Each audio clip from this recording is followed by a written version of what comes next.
ஸ்ரீராமருக்கு செவிதனில் உரைக்க சென்றேன். அதனால என்னன்னு சொல்லு. ராவணன் சிரமோ 10 சிரம். ஒவ்வொரு பானத்தால் ஒவ்வொரு சிரத்தை இருக்கட்ட. ஒரே பானத்தால் 10 சிரத்தை இருக்கட்ட. அப்படி என்று ராமபிரானின் செவியில் உரைக்க சென்றேன் தவிர கேட்க சென்றேன் தவிர நான் போருக்கு பின்வாங்க கிடையாது. சண்டைக்கு பயந்து நான் பின்னால போகல அப்படின்னு வலது கை உரைத்ததா. ஆமா, ராமபிரானின் மறு அவதாரம் விஷ்ணு மகாவிஷ்ணுவின் மார்பில் தங்கக்கூடியவள் மகாலட்சுமி, திருவாகிய மகாலட்சுமி. ஆமா, லட்சுமி கடாட்சி சபையில யாரெல்லாம் வந்திருக்காங்க? தாய்மாரு தந்தமாரு அப்படிங்கிறாங்க. மாதா பிதா குரு தெய்வம். குரு தெய்வம். அம்பாள் பார் குருவுல இருக்கா. ஆமா, குருவுல இருக்கா. மூல கோளாறுல பேசுறாங்க எல்லாம். என்ன சொல்ற?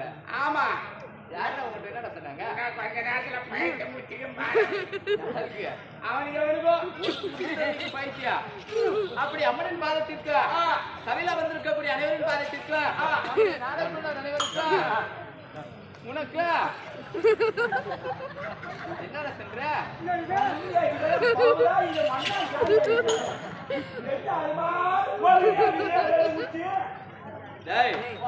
நம்முடைய நாடக குழுவினர் அனைவருக்கு உனக்கு சிறியவள் மனமார்ந்த வணக்கம். அப்படி இருந்தாலும் நான் வந்து விளக்கத்தை சொன்னேன்.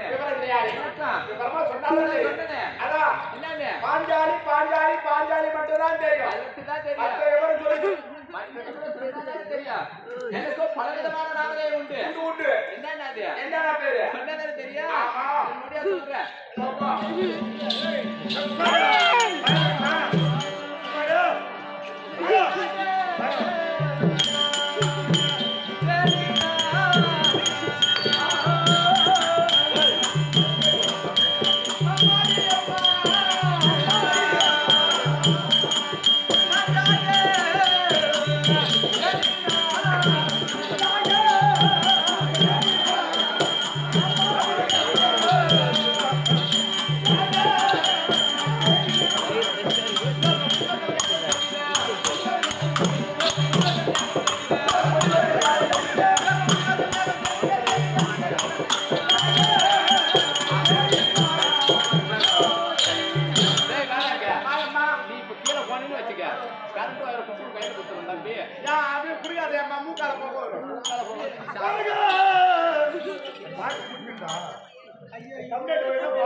இந்த பூமியில ஒரு பிள்ளையை எப்படி பிறந்த?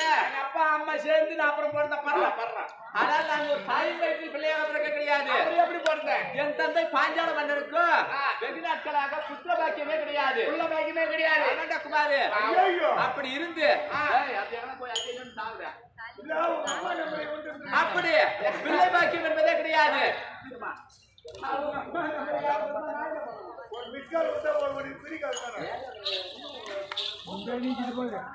இவன் கேப்பையா எப்படியா இருந்தாலும் குடும்பத்தை குடிச்சாரு.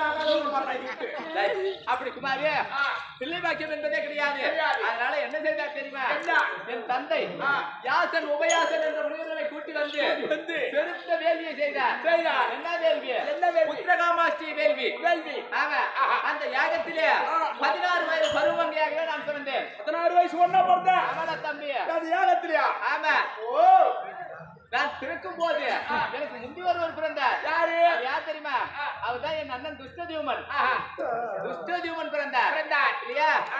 அப்படி நான் பிறந்த போது என் அண்ணன் பிறந்தார். நான் பிறந்ததற்கு பிறகு அனுமந்தாதா என்று சொல்லக்கூடிய என் வில் ஒன்று பிறந்தது. ஆமா, அப்படி வில்லி என் உடனே பிறந்தது இல்லையா? பிறந்து நான் எதற்காக பெண்ணாக பிறந்தேன்? எதற்காக? பாண்டவரிலே நடுப்பிறந்தோராகிய ஆனால் அழகு மன்னன் அர்ஜுன பெருமாளை மணப்பதற்காகவே பிறந்தீங்க இல்லையா? ஆமா. அப்படி நான் பெண்ணாக பிறந்து துரியோதனாதி செய்த சூழ்ச்சியால் அரக்கு மாளிகையிலே ஐவர் ராஜாக்கள் இருந்து விட்டார் கேட்டு என் தந்தை மனக்கவலையோடு இருந்தார்.